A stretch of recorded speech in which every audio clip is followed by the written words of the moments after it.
Welcome to Wild West Garage. My name's Morgan, and I'm standing in front of this pile of parts here, which is a cab and fenders and most of the sheet metal for a 1950 Chevy pickup. This is a project that I started a couple of years ago, and I got into it pretty hard in the beginning. I did all the sheet metal repairs on it, the rust repairs. There's a few more pieces I got to put back on this truck, but I wanted to wait until I had the cab stripped.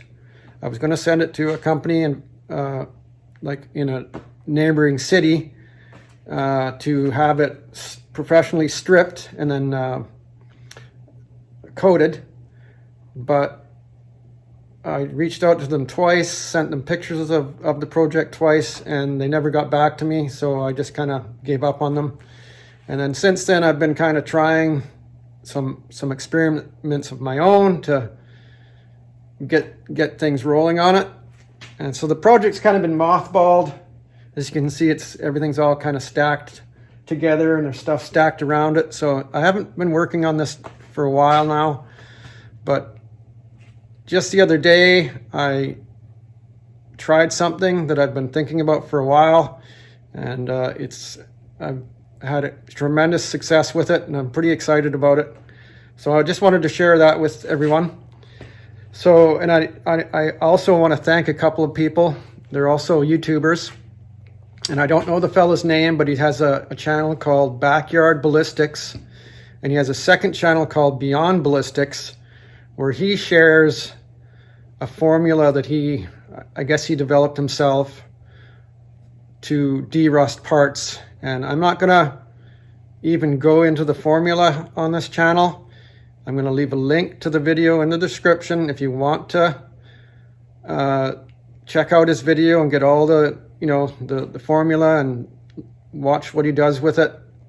Please do that. So I'm just here to tell you that it works. I've used it. I'm very confident that I can come up with a system to clean this cab with that chemical formula. And I'd also like to thank Ray Chalene of Pro Shaper Sheet Metal, or Pro Shaper Workshop, I think that's the name of his channel. If you just look up Ray Chalene, you'll find him. And he came up with a system where he puts a car up on a hoist and builds a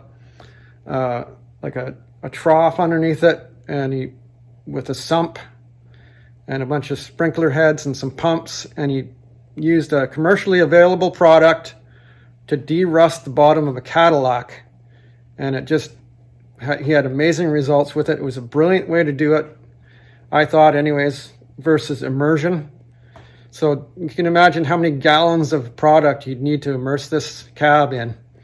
So anyways, I've got a tank big enough to immerse this cab in, but I'm not going to do immersion on it to strip it.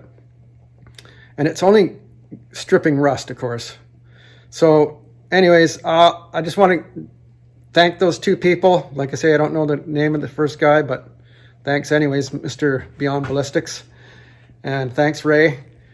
And so let's get into, I'll show you the part that I de-rusted and, the results and the stages I went through to get to where I am at this point.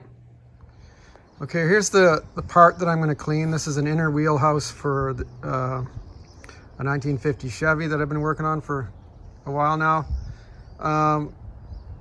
So I started cleaning it with one of those cheap sandblaster attachments you can get for your pressure washer, but I don't have a real powerful pressure washer, so I think if I had a better machine, the sand would have more hitting power. So I think that's the problem with those wet sandblaster thing. It took me like I think I bought 3 or 4 bags of sand, and this is kind of where I got the other fender cleaned up pretty nice, but just the outside, like the part that's inside the engine compartment. But to me it just didn't make sense. So anyways, here's the part. I'm gonna put it in this big tub. I'm gonna tip it, slope it down one way so all the chemical goes to one side, And I'm going to put a pump in here and just let it wash over the, it'll spray onto the part and keep recycling, and hopefully this works. So just real quick and dirty. Had this running for about 5 minutes, and I just mashed together some a pump and a little bit of a standpipe on it with a makeshift nozzle, just to, you know, broadcast that stuff over top of the part a little bit. So I'm just gonna throw something on top of this to cover it up and let it run overnight. Here's the part that I treated in that same solution, and you can see, you know, how rusty the piece was, or is. Very badly pitted, perforated. All right, so this is extensively rusted. So this side, you know, that's how deep the stuff was in the pail. 48 hours. And this was 24 hours. So, you know, on lightly rusted parts, 24 hours is gonna, you know, it's gonna clean them up pretty nicely. And on severely rusted parts, 48 hours is going to do just about anything, really. Like, that's badly pitted material there. And you know what? You know, I'm not a chemist, but what's interesting to me is the way this is actually cleaner looking, where it might have been exposed to a little bit of oxygen. See here? So, you know, I don't know what's going on there, but maybe somebody can tell me. You can see this clean line right here, right along the surface. And then here as well. I might have repositioned this at one point, so, but this one I did not. And that's, you can see that really clean line right along there where there's some oxygen exposure. So anyway, maybe somebody can shed some light on that. And having said that, maybe with this what I want to call a washing system, maybe it'll actually clean better if there's oxygen getting to it. So I don't know. It's not a full, you know, with the little fountain system there, it's not immersed, so oxygen's going to be able to get to it. I guess I think, you know, it's not immersed. Like, this whole part was immersed. This is the only part right here that was somewhat exposed to oxygen. So we'll see. So this is the results after 14, 15 hours. So you can see, I mean, that was the area that was sandblasted before. So, but you can see how it's cleaned that right off. You know, all the flash rust. And then down here,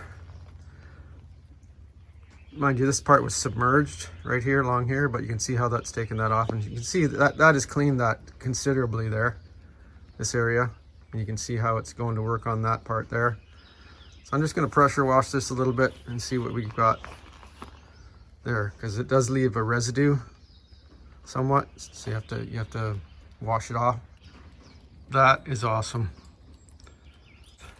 And so after pressure washing, you can see how much came off. Then you can see, of course, you can see that line there. That's where I stopped the pressure wash. So it does, the part is a bit dirty, right? So, and it took off all of that rust that was there. So I'm just gonna put this back in there. Might flip it around so I can attack this area here and see what it looks like in another 12 hours or so. Well, I think I'm really onto something here. So that side there, that was only in the soup for about 9.5 hours. That right there, that section was getting washed for 9.5 hours roughly. And so all of that stuff that was on the top there, it's all gone now. I don't know if some of this is, I guess that's rust still, yeah. I thought for a while, I thought there was some paint on it, but there could be. But that's looking like a really clean part now. Of course, there's this spot down here that I missed, but I'm really stoked about this.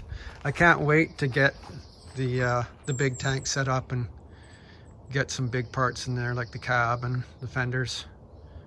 So they're all gonna come out looking like this. I'm confident of that now. Okay, so another 12 hours or so, I guess, in the wash, and this thing has come out to brand new clean metal. This is what you see here is actually paint, still the original paint that was on the piece. So I guess painted black. Doesn't surprise me. So yeah, so the only part that I need to go back, put it back in so I can get this side cleaned up. So I'm predicting that a part like this, if it was getting completely washed, would probably take about 24 hours to clean. So even this little thing here, I think I'm probably gonna set this up like to do smaller parts. So I'm gonna build like a manifold system that attaches to the outside of the rim, and so that I can spray the whole part, and maybe even another couple of sprinklers underneath, spray up underneath things. So, and even though you can see this, even though this wasn't getting washed, I guess there was enough stuff splashing up onto it that it got the underside too somewhat. So that's just shows how powerful this system is. So I think that's all I'm going to show you. I think you're going to believe me when I say that's going to get cleaned up in the next 8 to 10 hours. So anyways, I'll wrap this up. All right, thanks for watching, and I'm really looking forward to getting restarted on this project. And of course, I'll make a video of the system that I use to strip the cab. I'll show you the whole thing, and you know, how I do it, my setup, and the results, of course. Anyways, thanks again. And you're going to want to go and check out the video on Beyond Ballistics and Ray Shalene's video also on ProShaper Workshop. I'll leave links in the description.